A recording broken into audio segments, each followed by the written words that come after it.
Hello, my name is Jordan Dunlap, and this is my first video of 2024. I launched this channel last year and really wanted to put out a lot more content, but life happened. And so we're going to move forward and try to put out more this year.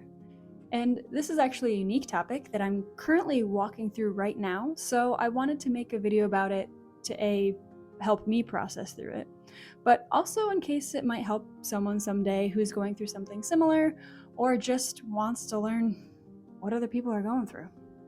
Whatever reason you're here, thanks for being here. We're going to start with a story of how we got here.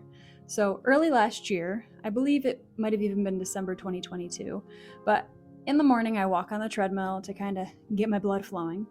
And this particular day, I had a thought pop into my mind of, as a lady, I should probably be checking myself to see if there's anything showing up that doesn't belong there, aka lumps. And so I did that awkwardly, not really knowing how to do it, but I actually discovered something. And that was very unexpected to me, but my brain wanted to go in the direction of, oh my gosh, I have cancer and I'm gonna die. But then I very quickly assured myself, no, I'm sure there's many other explanations and possibilities, so don't freak out yet. Let's do some research and figure out what this thing could be.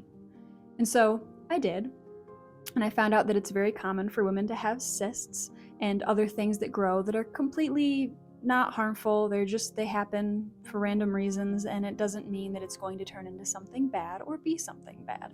So I decided to kind of just keep an eye on it and make sure, there weren't any other changes and things. And I did that. And over the next few weeks, I did feel that it was kind of becoming tender and sore, and once in a while I would get this kind of flash of what I call a lightning bolt of pain through that area. So I started to feel a little more concerned that maybe it's affecting the tissues around it, or I didn't know a lot about that. So I messaged my primary care doctor, Caitlin, who's amazing, and she's like, well, why don't you just come in, we'll check it out and see if it's anything to be concerned about. So I did, and she's like, yeah, you absolutely have a lump here, but that doesn't mean it's anything scary. So if it would give you peace of mind, I will order you a mammogram and ultrasound, and we can at least have some data on what this could be and what it is, and then if there's any issues in the future, we'll know. I was like, thank you, because I don't want to live just not knowing what this thing is. So I think within about a month or so, I believe it was March 2023, I went and I got my first mammogram, which was fun. It wasn't horrible, but it's definitely uncomfortable. They just squish and squash everything and take a bunch of images. But the woman that I was working with was super nice and helpful and made me not feel awkward and weird, even though it's an awkward and weird thing. And after that mammogram, I had an ultrasound. And I've actually had an ultrasound when I was in 5th grade from when I had mono, and my spleen was swollen. We had to make sure that didn't rupture, because that's a whole lot of problems if that happens. So I've had an ultrasound before, just not up top. So it was weird, but fine. And she looked at the lump, got measurements on it, figured out that it's probably nothing dangerous. It's very smooth, it has smooth edges, which is good. And it's kind of like an egg shape. It was about 1 inch across by 3/4 of an inch, so it was like an oblong, circle-y guy. So she's like, there's nothing super concerning about this, but we're gonna do a 6-month checkup just to make sure it doesn't turn into anything else, or it doesn't change drastically, and we'll see in 6 months. So that made me feel good. She's like, she was fine, I'm fine, we know, we have pictures, at least there's a baseline. And the one thing I did learn is that I have very dense tissue, which isn't super uncommon. It just does make it harder to find things. So if there are things growing that are dangerous, you have to look a little bit harder, and you can't always see them as clearly as some other people. Oh well, what can I do about it? So 6-month mark came, and unfortunately I had to cancel that appointment because COVID got into our house. So postponed that, and the soonest they could get me in after that was the first week of January 2023, which is a few weeks ago. So I wasn't really feeling anxious or worried about it. I assumed they were gonna go, okay, the lump is still there, because I could still feel it, and nothing's changed we'll see you in another year or whatever. Now, I'm 34, so I wouldn't have a routine mammogram or start to worry about any, issues until typically you're like in the 40 age range, and then they start regularly checking. So this is something that is beyond like what I would normally do based on this. And so I went in the first week of January. They checked it. It had grown a tiny bit, but nothing major. She's like, yeah, it's pretty much the same. And then she rolled over a different area that was lower. And I was like, oh, I feel that. And she goes, did you know that you have a second lump? I was like, no, I've been so focused on the first one that I didn't really think to check for more. So this one was smaller and it was harder for me to feel on my own. And it's about 1/4 of an inch around, but this one is unique. It was different than the other one. So she's like, I'm gonna have some doctors look at these images, and you can change, go in the little waiting room area, and we'll tell you the results. I'm like, okay, seems a little different, but that's fine. And so I waited about 20 minutes, which seemed much longer than it actually was. And a different lady came in and she's like, hey, come with me into this side office. And I was like, I didn't go into an office before. Does this mean something bad? So she was super nice. Her name is Bridget, and I just thought she was a really awesome person, and we were laughing and joking about stuff. But I got in, sat down, and she's like, so this new lump that you have has something called microlobulated edges, which means instead of being smooth, which is low risk, it's kind of bumpy and looks like a little puffy cloud. And that sometimes can be something bad, but oftentimes it's not. It's suspicious, but not highly suspicious. They kind of rate things on a scale. 3 is you have something there, but it's probably not suspicious, and that was my first one. The second one was a 4, which is somewhat suspicious. A 5 is highly suspicious, like 95% probably cancer. And that's normally if it has spiculated edges, which are like spikes coming off of it. Mine aren't spiky, mine are just like bumpy. And then 6 is you actually have diagnosed cancer. So this is a 4, my other one is a 3. And she's like, due to that being a 4, we do want to get a biopsy. I was like, okay, I've heard of people having biopsies, and I've never really looked into how they're done or what exactly happens, but it sounds a little scary. So I was like, all right, well, how soon is that? And she goes, we want to see you within 4 weeks. If it were really serious, we'd see you sooner, but we're not super concerned about this, so try not to, overthink it. And I was like, that's fine, I'm not an overthinker. And so she goes, the hardest part is going to be waiting for the biopsy, but we have you on the calendar for the 31st of January, and just try to stay calm and, make sure everything's okay. If anything changes, let us know. And I was like, okay. So I was a little surprised at how I took the news. I typically go into logic when there's anything that can be like emotional or shocking. And granted, I wouldn't call this a highly shocking thing. They didn't say, this is really suspicious and They're just like, this could be this could be something. But that's the first time in my life I've ever really had a possibility of something like cancer or any other like bad illness. I've been very, very blessed that I'm 34 and haven't had a ton of health issues, so thank you, God. But this was the first time I was like, what if I do have something that could be harmful to my body in a way that I'd need actual treatment that's probably more intense than other things like just taking a medicine, or like you might need surgery, you might need intensive cell therapy, you might need whatever, fill in the blank. So it put me in a mental place that I wasn't expecting, but it ended up being really good. Like, I was already in a mindset. I'd had a really difficult end of the year last year. Some things happened that just really tested me, and they wore me down a little bit. And after Christmas, I kind of had to reset myself because I was just so out of it. And so I had a break after Christmas that was really good for me, and I kind of got myself back and rested and revamped goals and what's 2024 going to be like, and how can I be healthy, and how can I have new rhythms and just habits and things that will help me be in a better space mentally and emotionally. And so I'd actually kicked off the year like feeling really good, really confident, really motivated. I love spreadsheets and planning. So I had all these like goals for 2024 and I was feeling super good. I got back to the gym, like just good stuff. And then I found out this like within the first week of 2024. I was like, oh, okay, what do I do with this new data that it's probably not, but there's I'd say around a 15% chance that you could have something in your body that's not good. And I also realized in this process that I really didn't know anything about cancer. Like, of course you hear about it all the time. 1 in 8 people, 1 in 8 women will have breast cancer. 1 in 3 people will have some type of cancer in their life. Like, it's not rare anymore. Although a lot of the cancers are less serious and there's so many treatment options, like there's a good chance you at some point in your life could get it. But just it being so like kind of unexpected, I realized I didn't actually know that much about it. So cancer is basically just cells that have mutated or changed to do a job that they are able to do but shouldn't do. It's not appropriate for whatever that cell is supposed to be currently doing. So that can cause problems in your body because it's either growing too fast or mutating or affecting the cells around it and mutating them and then causing harm to the body.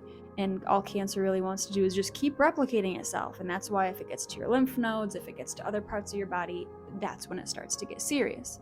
So I was like, wow, this is good. I should know and understand what cancer is. And I mainly focused on breast cancer, but I learned, how to tell if it's cancer, what the different shapes and different things and diagnoses are, how to treat it, what are the different options, how serious is it, I just went down this, what I call fun research rabbit hole. I didn't get like obsessive or anything, but learning helps me feel empowered through the unknown. So I was like, all right, I'm going to assume that it's benign, but just in case it's not, I want to know and understand these things so that I don't have a complete meltdown if they give me a term or a diagnosis and I'm like, well, what does that mean? I'll be like, oh, okay, you're giving me the type, or you're giving me how advanced it is, you're giving me this and this and this data point, and I'll understand and know what those terms are. So by chance, if I have something, I'm not completely blindsided. So that's what helped me get through those first few days, is just understanding it more, with the idea that, okay, I could have something, but again, I probably don't.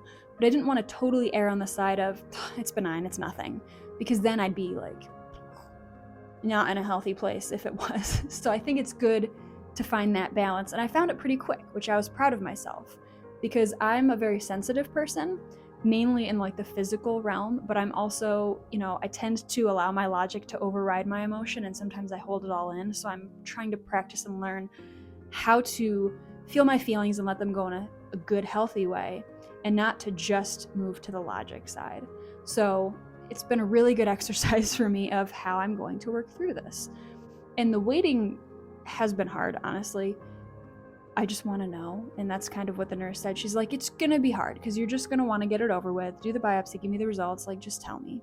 But you can only go so fast and do so many things. So I came to a place, and I'm actually really happy with where I came to. Most people would pray if there's any chance that they'd have anything like cancer. They'd be like, God, take away the cancer, get rid of it, I don't want it, let it be benign, like make it benign, whatever. If I have it, heal it. If I don't have it, thank you, but I don't want this. And for some reason, I was like weirdly okay with it being cancer. And I don't want that to come across like as something weird or like morbid, or why would you ever want that? It's not that I want it. It's that I feel like I've gotten to a point in my life, which is the part that I'm proud of, is like either way I'll be okay. I'm not afraid of dying from cancer, unless it happened to be this crazy rare thing. Like I feel like it would have already had more effect on my body if I had something like that. But I'm not afraid of the death part. It's like going through the treatments and the parts that are really uncomfortable and painful and all of that, like that does scare me. But I've seen so many times over and over, especially being in ministry and being a pastor and talking to people that have been through hell and back. Anytime you go through a trial, a tribulation, something especially unexpected, like a cancer or an illness, all the people that I see on the other side of it are so much happier and stronger, and they've learned and they've pushed themselves, and they fight in a way that they didn't have to before. And I feel like it just makes them value and appreciate life differently through different eyes. And even though you don't ever want anyone to go through pain and suffering and frustration and fear, when we do, we are transformed. And I've seen that in other ways of my life, going through divorce, depression, anxiety, like panic attacks, all the stuff that I've been through. Like, that's made me stronger, that's made me better, that's made me different, that's helped me help other people. So the idea of having a diagnosis like cancer, although I don't want it, I know that if God allows that to happen in my life, because God doesn't give people cancer, God doesn't make people have cancer. Cancer is a side effect of us living in a broken, fallen, imperfect world. God can only give us good things. So if God allows me to have a diagnosis, whether it be now or another time in my life, He sees the future and knows that this thing is going to transform me in a way that will be better, that will be helpful, that will be good. For me, for others, for the people that I'll get to meet along the way, for the people close to me, for the future people I'll get to help with different empathy. Like, He sees all, knows all, and knows that I will get through it and that He'll help me through it. So I had this weird openness to it that kind of surprised me. And I don't want it to sound like I'm welcoming it and wanting it. No. But I'm okay. And I think part of that's because I've been through enough and been challenged enough, even last year, to just fully rely on God for my strength. Like, I am so weak. I act strong. I want to be perfect. I want to be smart. I want to be all these things. And I try my hardest. But in reality, when it comes to the hard stuff in life, I can't do it without God. And I wouldn't have to do this without God. And not only that, I have this relationship, but I have so many amazing people in my life that if I ever had to walk through a diagnosis like that, my family, my friends, my coworkers, my church family, people have been praying for me. They've been praying for peace, praying I don't get sick, praying I don't have the cancer, that the cancer goes away. Like, all the things, I will be okay no matter what.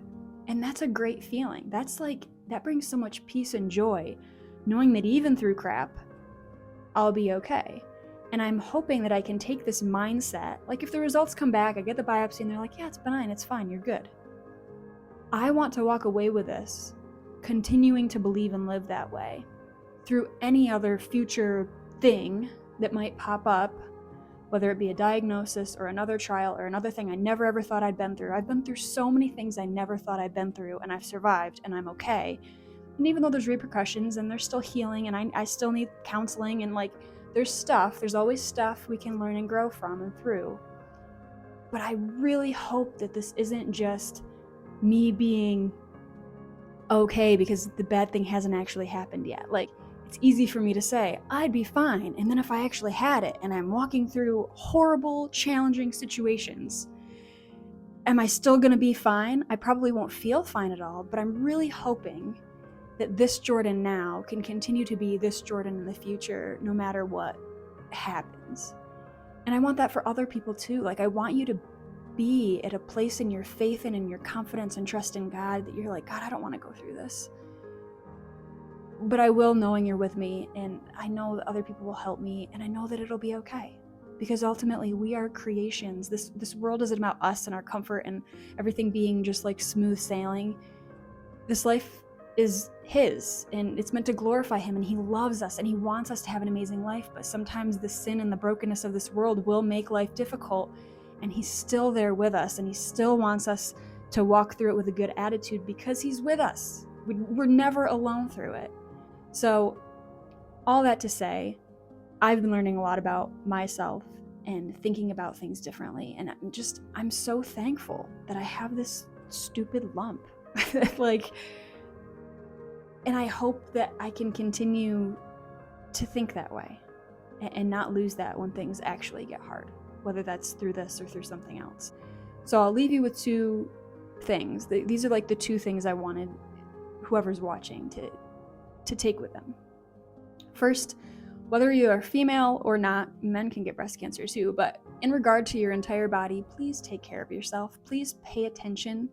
Please check yourself whenever possible. And if you feel something, if you see something, if something feels off, just go talk to your doctor. Like, just check. There's no harm in making sure that you are okay and that you're taking care of yourself. Because if anything, if you do have a problem, you want to find it soon and early, and you want to get treatment fast so that you can avoid a whole lot of other issues. So please, be diligent with your health and don't take it for granted, and just trust yourself. Especially young women will think, oh, it's nothing, I'm too young to have any issues. There's lots of young people that get cancer and have just crazy stuff happen. So trust yourself, trust your instinct, and take care of yourself.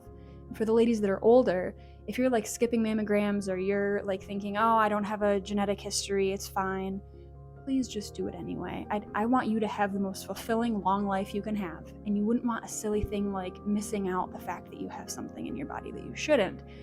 Missing that and having repercussions that you could have avoided. So please just take care of yourselves, okay? Thank you. And second, this mindset shift of mine has made me want to tell other people, again, not trying to go down the morbid road, but say I end up having cancer now or someday, and you start thinking about okay, what if I had something that actually took my life within 6 months? And this is just a hypothetical mind exercise. I'm not trying to be dark. If I had 6 months to live, what are the things in my life that I would want to accomplish by that point? Or what are the relationships that need fixing or healing or changing that I would regret if that thing weren't different, if I were to pass or if that person were to pass away?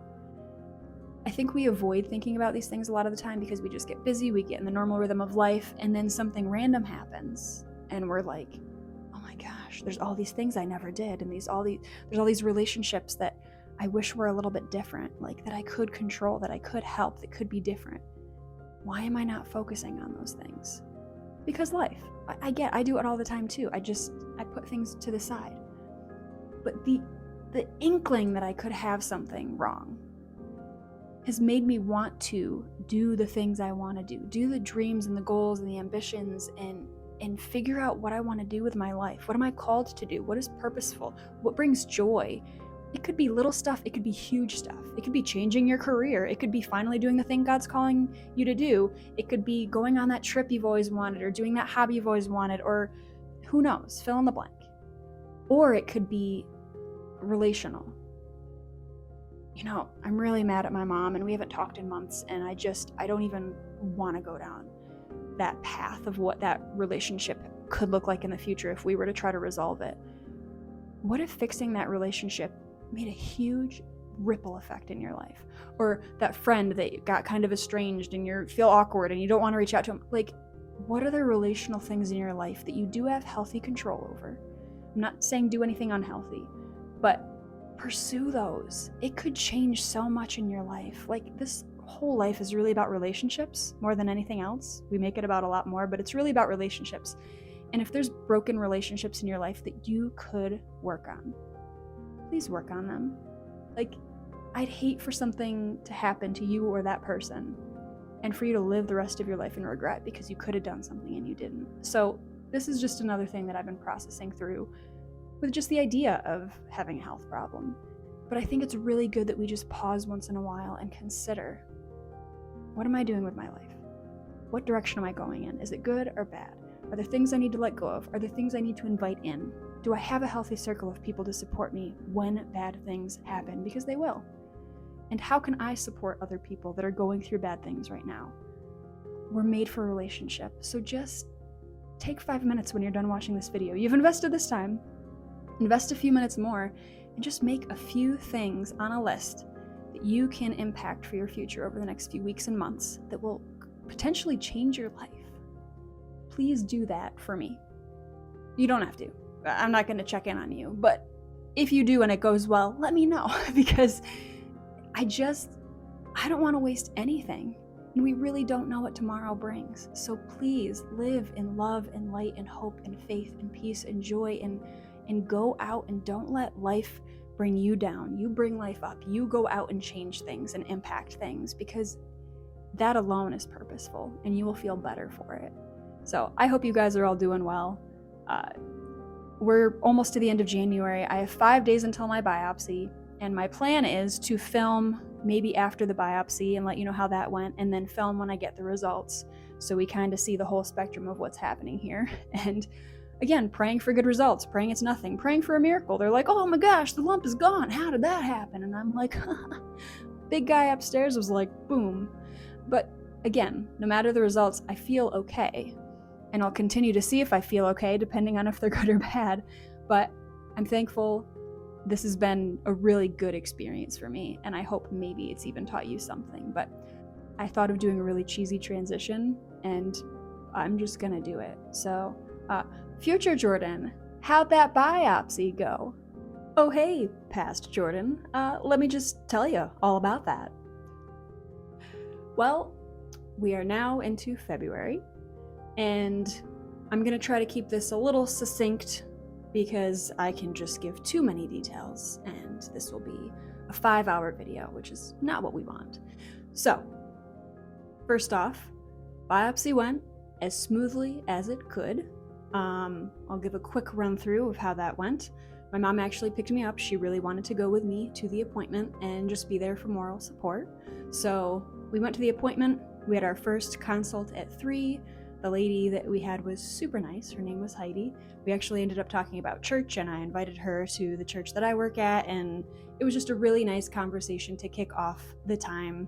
And it just made me feel like God was already there, like he already had it in his hands. I could be a little more relaxed and not stress and worry about all the unknowns, but just kind of go with it. So having my mom there, having all these great, super nice, friendly, just genuine people there really made all the difference. Finally met the doctor, Dr. Farrell, and he was amazing, very professional, but very kind. And he did the initial exam to check on things. And what I had been praying for a few days leading up to it, even after I filmed the first part of this, was I had had a bunch of new pain, because there would be pain on and off in the area of the first mass. And it was just really bothering me that I would feel these shoots of pain. And Monday and Tuesday, the 2 days before the biopsy day, I had the most pain I've had in a long time there. And I didn't know if that was psychological or something else, but it really made me want to have a biopsy on the larger mass as well, which wasn't something I had planned on. But that was something that I was praying for and having other people pray for, is let's just get both biopsied. And then we'll know, and we won't get one and know the results on that and then have this other mystery there. So as soon as he had finished explaining things and I asked him questions, he said something along the lines of, why focus on the little monkey, meaning the suspicious mass that's smaller, when there's a large gorilla next to it? So he wanted to do a biopsy on both. So I literally in the room said, thank you, God. That was what I was praying for. I think he was like, oh, okay.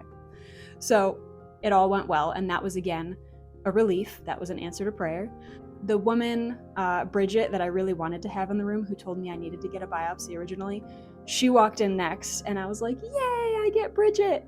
And she was excited. And there was this energy and this positivity, even though this was like a serious, kind of scary thing.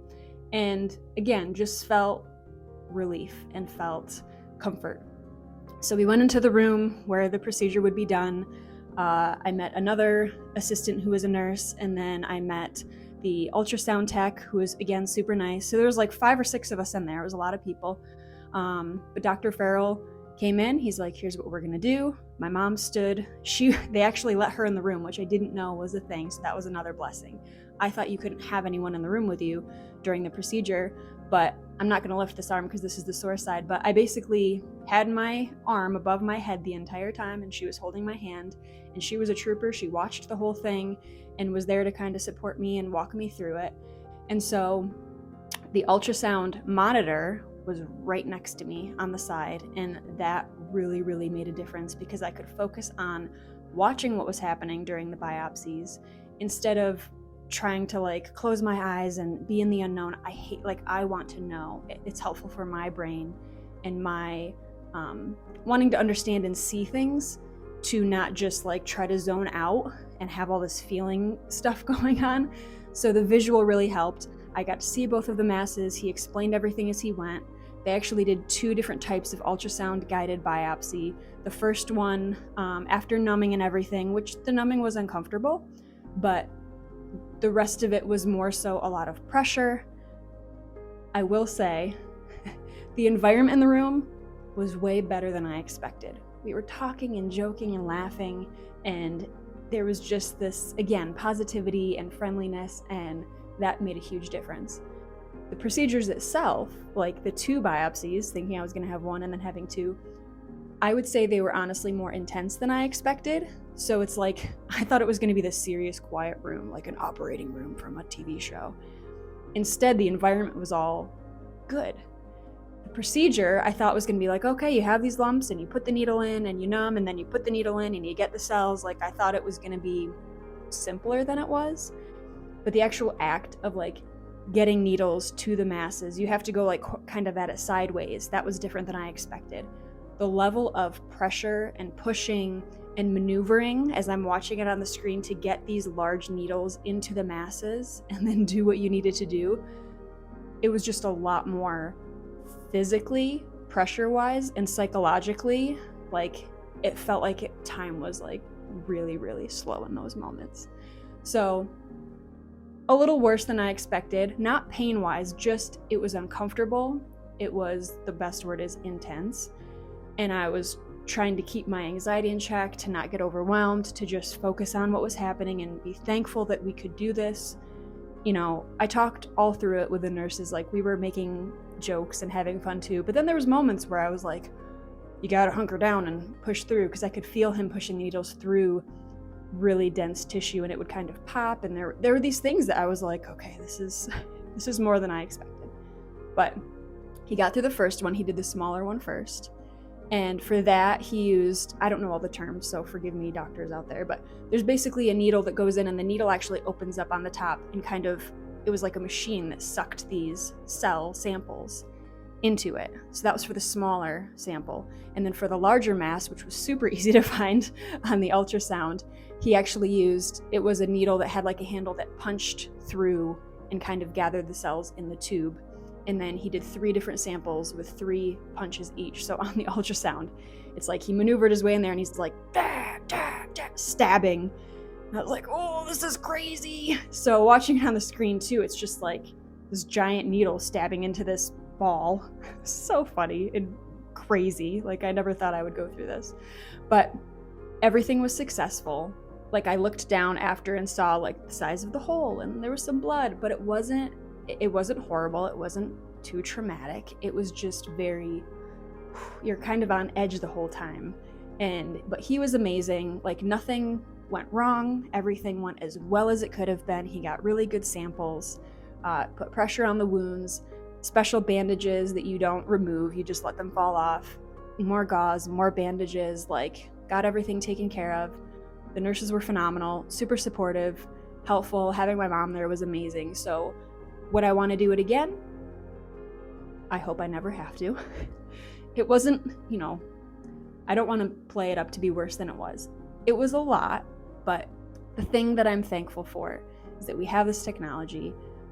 We're able to check and see what these things are and to know actual results instead of just like, well, I hope it's nothing bad, good luck. Hundreds of years ago, we were not in a place to be able to do these things. So I kept trying to just stay in the positive, be thankful, be relieved that it was over. And so the doctor left. I'm sure he had a million things to do. The nurses finished everything up. I went and had like a final consult with aftercare things. They gave me ice packs. They talked to me how to do things for the next few days and about the soreness and stuff. And I was still pretty numb, so I didn't feel anything. And so it was just, we got it done. Praise God. And it was great in a lot of ways. So that was a huge relief. After we left, my mom, we sat in the car, I texted some people and, people were praying. So I kind of updated them on how it went. Called my dad, called my sister, like, hey, we made it out. We went to Wegmans and I needed to use the bathroom. So we went to the bathroom in Wegmans and I could feel like all of the anxiety and all of the tension and all of the me being strong and staying focused and holding back the emotion was starting to kind of break free. So I'm like in the bathroom at Wegmans being like, I really want to cry, but I don't want to cry here. This is not the place. Like, I want to go and get sushi and delicious desserts and celebrate that we got through this. So I had a few tears and then I was like, we'll process at home. So I held that in. And we went and had a great meal together, and my mom and I talked, and it was just great to have relief of it being over. And then when I went home, I updated my husband, who was at work through most of it, and he is not great with medical things, so it wouldn't have been the best to have him there. My mom was a good candidate for that. Explained everything to him, got a little emotional, just honestly relief, and like, oh, we did it. Got through the biopsies, and now we just have to heal. I was starting to begin.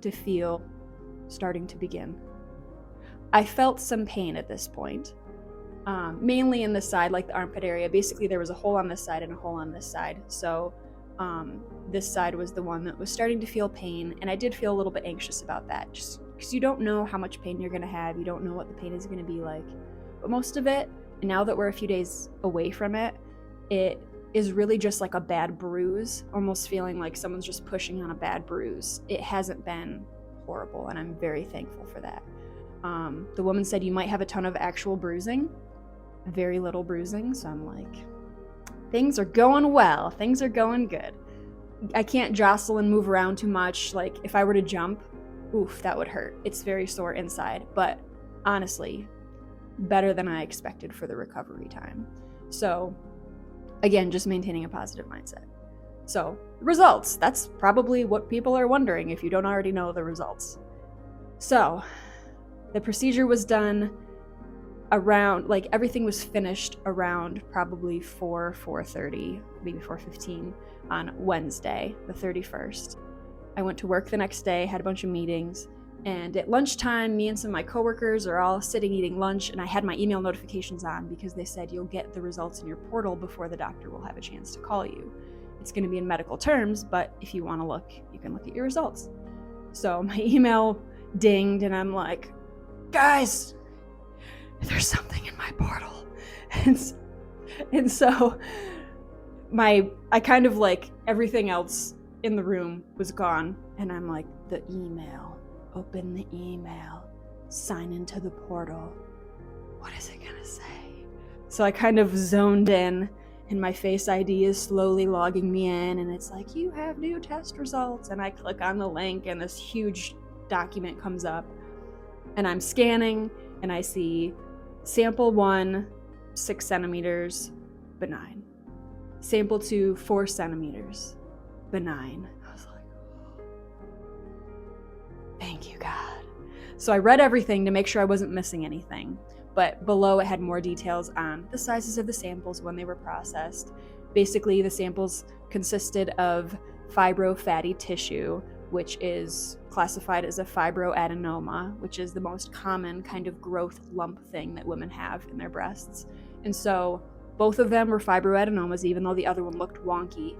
It was just a smaller fibroadenoma that was growing and might still grow, but no cancer cells in the tissue. It's just fatty cells. So, yay! Everything is good. I didn't really know how to process I didn't even hear, I kind of was in my own little world at that point, just going, and I didn't necessarily feel like a weight was off my shoulders. I felt like I was almost holding my breath for 4 weeks, and now I was like, I can process this now. I don't have to worry anymore. And I suddenly felt super exhausted. Like my body was releasing all of the tension and energy that it was holding on to, even stuff that I didn't know, of just the chance that it could be bad. And now it's over, and I can just heal and move. So the past few days, I'm filming this on a Saturday, have been good. I'm feeling a little bit better each day with the soreness.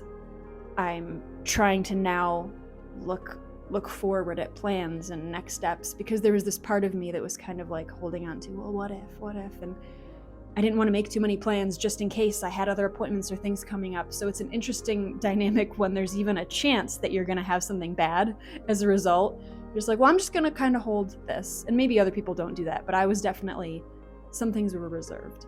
And so now I feel like this past month has been a huge learning experience. I know I said this before, but I'm very thankful. I've learned so much about cancer and illness and feelings and emotions, and I guess that's the same thing.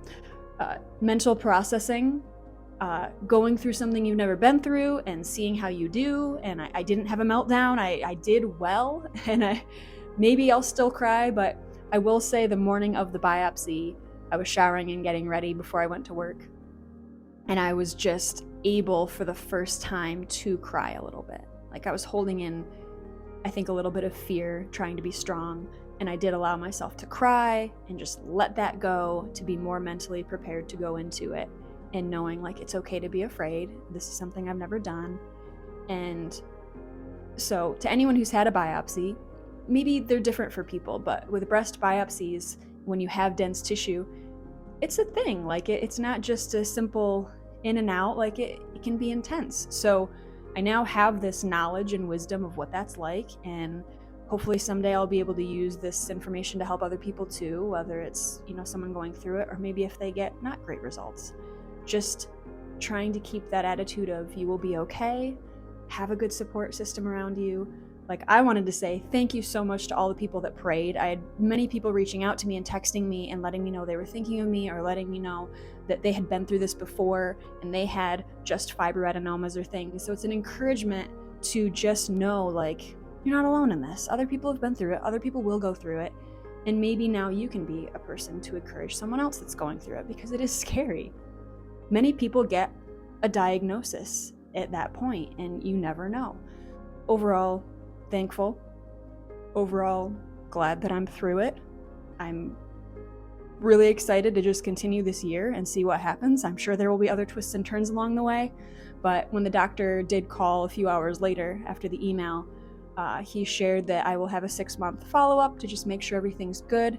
They did put 2 markers in, so I have a titanium marker in each of the spots to just show that those were the ones that were biopsied. And as long as there's no issues, I'm just praying as we continue to check in on things that I won't have any more fibroadenomas or more growths to be concerned about. And hopefully this is something that was just a one-time learning experience. But we'll see. Life happens and we're gonna get through it either way. So I appreciate you guys, watching all this, coming through this journey with me. If it's encouraged you at all, that's awesome and that's a blessing. If you're going through something, if you're in a situation where you have to have a biopsy and you haven't had it and you want to message me or ask questions, I can share more information with you. I kind of gave the flyover, but having a positive attitude, having support will change everything. Don't assume the worst, but prepare just in case. But have that just inner strength. Pray, go to God with it. Like, just be with me in this room, God. Like, give me people to support me. Help me to feel your presence as I go through this. And he is faithful to do that. I did not feel actual fear and anxiety and terror as I was in there. It was just walking through that discomfort as things were happening. And then the waiting process, I was very lucky that I had a lot going on at work, so I was like busy. And then all of a sudden it's lunchtime and I get the email. So it wasn't this long drawn out thing. I'm thankful that they were able to have a 24-hour turnaround for me. So for the people that are waiting longer, I know it's hard. Stay busy, stay focused, stay positive, trust the process, lean into your friends and family and people that love you and support you, and you will get through it. So this has been a different video for me, but it's been really nice to process through it with you and to just get it all out and have it on record for future Jordan. Like I said, I hope I don't have to look back at this for motivation someday, but if I do, you did good, Jordan. You did good, and God helped you, and your friends helped you, and your family helped you, and you'll get through this. So whoever you are, I hope you have a wonderful day. Thank you for taking the time to go through this with me, and until next time.